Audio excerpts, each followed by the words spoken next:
There she was, my ex, curled up on the ground like a sad stray dog, knocking. Get ready with me while I tell you how I lost my very best friend in one wild night, had sexy time for 14 hours, and woke up with my face in fried chicken. Because yes, all three of those things really did happen. First of all, partying in your 30s hits way different than partying in your 20s. Let me preface this. This night wasn't the only reason I lost my very best guy friend. He was already over my lesbian drama, fair, because I had been in a very on-again, off-again, toxic AF mess with my ex for 10 months. The kind of toxic we know we're bad for each other, but just keep circling back anyway. So let's rewind to the day of the event a year ago. I live in Louisiana and my bestie was performing at a Mardi Gras ball. A huge deal, especially in our queer community. And after breakup, makeup, my ex and I are secretly back together because she wanted to look single.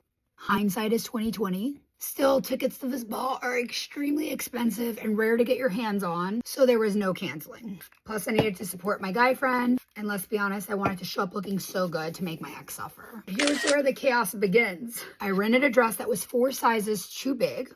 Panic ensued, and luckily my best girlfriend saved the day with a dress that fit like a glove.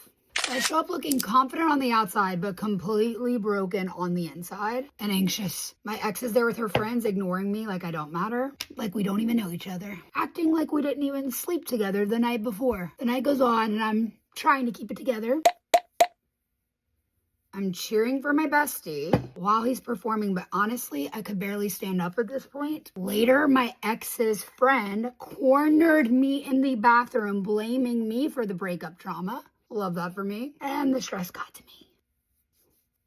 Had a little too much to drink, a lot too much. And what happened next is unhinged. I ended up lap dancing on my best friend, falling over multiple times, and embarrassing myself in front of everyone, including my best guy friend's husband's business partners. I blacked out for the first time in my life at 31 years old. Apparently, I fell on the ground multiple times, cried about my ex, and caused a massive scene. I'm not that kind of girl. My saint of a girl best friend drove me through a drive-thru at 1 a.m. and handed me a box of fried chicken. She tucked me in and undressed me and dressed me as straight best friends do, and left me there with my fried chicken. The next morning, I woke up to banging on my door at 3 a.m. This was normal with the ex. My head was spinning, and I woke up to my face being in a box of fried chicken. I was nauseated AF and stumbling to the door through the peephole. There she was, my ex, curled up on the ground like a sad stray dog, knocking. She claimed she had been there for hours.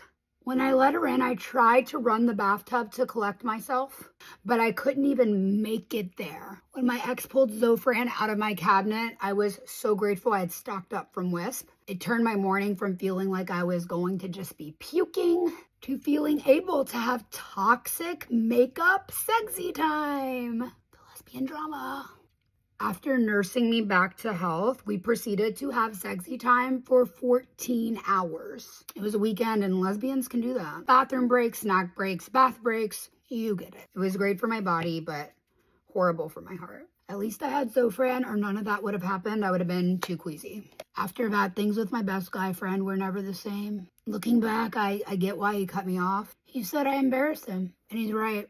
I embarrassed myself. I think sharing these stories is really important because it can be really embarrassing to think that we let people treat us like that so horribly in front of other people, and then we end up spiraling. Now I'm in such a healthy, peaceful relationship. Please know if your partner doesn't wholeheartedly treat you with respect, you should end it sooner than I did. And if you have a chaotic life, or you just want to be prepared, get Zofran from Wisp. It's fast, it's discreet, and always there when you need it.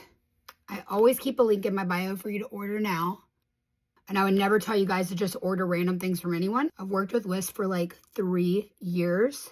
Seriously, stock up on Zofran. You never know what the night might bring. And if you're my best guy friend watching this, you know who you are. I'm sorry.